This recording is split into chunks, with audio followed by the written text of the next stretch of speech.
अब बात बाजारों की करते हैं, किस दिशा में जाएंगे बाजार।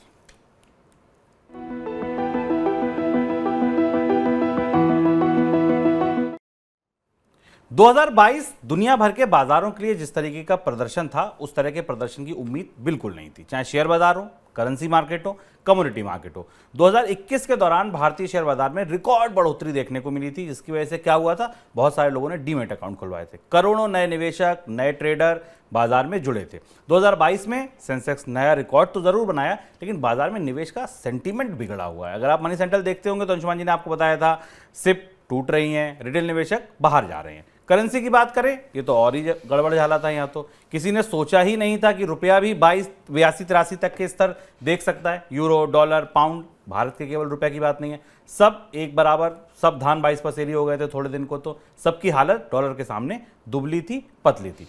कमोडिटी बाजार देखिए साहब, कोयला, गोल्ड, स्टील, नेचुरल गैस, गेहूं, खाने का तेल, किसे छुएंगे? जिसे छुइए वहीं आग लग गई थी, कीमतें एकाएक दौड़ गई थी। सर 2022 में अगर बाजार के नजरिए से देखें, पहले शेयर बाजार की बात करते हैं, दो बाजारों पे बात करेंगे, एक शेयर बाजार पे और एक रुपए पे, क्योंकि इनमें सबसे बड़ा घटनाक्रम था। बीच में आपने मेंशन किया कि कमोडिटी में जो महंगाई थी वो ब्लूमबर्ग का इंडेक्स बताता है 18% कम हो गई। शेयर बाजार के नजरिए से 2022 में ऐसा क्या हुआ जो 2023 में जिसकी असर दिखेगा, छाप दिखेगी? शेयर बाजार पर चर्चा के साथ स्टार्टअप में एक महत्वपूर्ण बात समझना जरूरी है। स्टार्टअप के भविष्य की दृष्टि से ये बिल्कुल नया दौर है, और चूंकि वो शेयर बाजार में भी मौजूद हैं, और इसलिए ये जानना जरूरी है। दुनिया में स्टार्टअप्स नौकरियों की नई बहार लेकर आए थे। अब यहाँ से स्टार्टअप्स कमाने की तरफ बढ़ेंगे, प्रॉफिट्स की तरफ बढ़ेंगे। पहले घाटा होना स्टार्टअप्स को उसकी बहादुरी माना जाता था। ये माना जाता था कि जो स्टार्टअप जितने घाटे में है उतना ही ज़्यादा बेहतर ढंग से काम कर रहा है, क्योंकि वो मार्केट को डेवलप करने पर काम कर रहा है। अब यहाँ से बिजनेस मॉडल बदलेंगे, मुनाफा कमाने की कोशिश की जाएगी, और इसका असर हमें शेयर बाजार में और नौकरियों के बाजार में दिखेगा। स्टॉक मार्केट में बड़ी दिलचस्प स्थिति थी। बाजार ऊपर जा रहे थे, निवेशक नीचे निकल रहे थे। ये लगभग वैसी तेजी नहीं थी जैसी तेजी हमने 2020 और 2021 में देखी थी। इसलिए साल जाते जाते छोटे निवेशक बाजार से बाहर निकले। सिप नहीं टूटी, डीमैट अकाउंट कम हुए।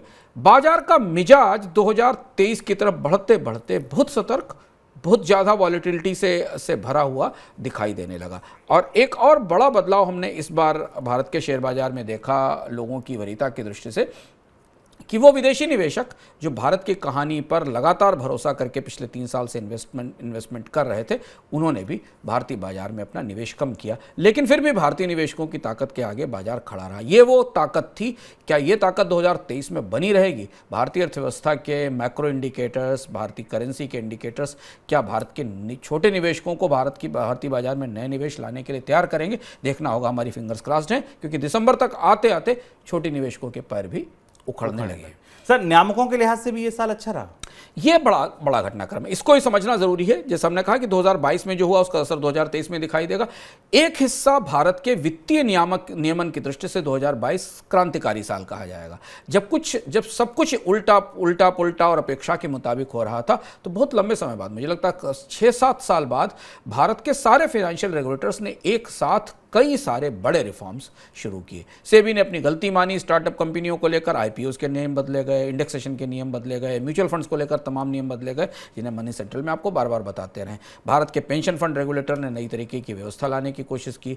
भारत के बीमा रेगुलेटर ने बीमा कंपनियों को कंपोजिट लाइसेंस देने के लिए, बीमा क्षेत्र का शायद विदेशी निवेश खोले जाने के बाद ये सबसे बड़ा सुधार था, जिसमें कि बीमा कंपनियों को कंपोजिट लाइसेंस लाने की इजाज़त दी गई।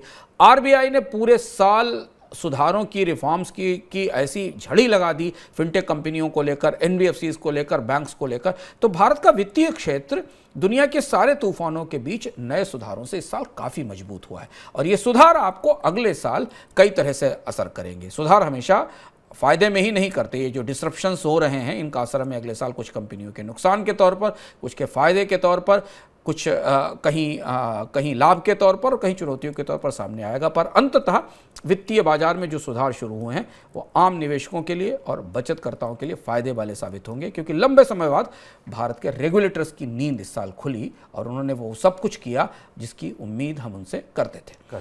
सर रुपए पे एक टिप्पणी आपकी ज़रूरी है। रुपया 2023 में क्या दिखाएगा? रुपए के लेवल 83 से 85 के बीच हैं।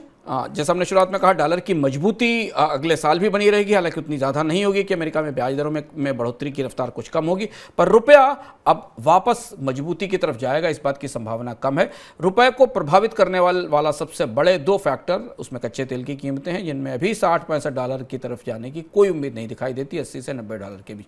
तो रुपए पर दबाव रहेगा। रुपए पर एक नया दबाव शुभम अगले साल दिखाई दे सकता है, भारत की विकास दर में गिरावट और राजकोषीय घाटे को लेकर, क्योंकि दो ऐसे फैक्टर हैं जिनके बारे में IMF ने भी अपनी रिपोर्ट में कहा है कि भारत का फिजिकल स्पेस क्राइसिस में, और जब किसी देश की राजकोषीय घाटे में बढ़ोतरी होती है तो उसका परोक्ष असर उस देश की करेंसी पर, उसकी मुद्रा पर दिखाई देता। तो रुपए पर निगाह रखिएगा, क्योंकि रुपया फिर एक उतार चढ़ाव के भंवर की तरफ बढ़ सकता है अगर दुनिया की अर्थव्यवस्था में कोई बड़े बदलाव हुए तो।